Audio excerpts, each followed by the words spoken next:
ఇక్కడ బి కాలమ్‌లో కొన్ని ఈమెయిల్ ఐడీస్ ఉన్నాయి. ఇవి నార్మల్‌గా లేవు. ఎందుకంటే నార్మల్‌గా ఈమెయిల్ ఐడీ అన్ని స్మాల్ లెటర్స్‌లో ఉంటది.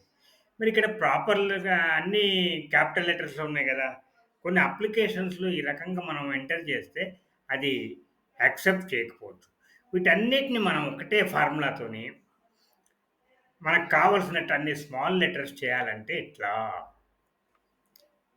Is equal to small or lower, you can say it's lower, Lover, bracket open, H22, H21, bracket close, enter అయిపోయింది. అన్నీ కూడా ప్రాపర్‌గా మనకు స్మాల్ లెటర్స్‌లో వచ్చేసినాయి. ఏం ఫార్ములా ఉపయోగించాం మనము? లోవర్ అనే ఫార్ములా. ఓకే.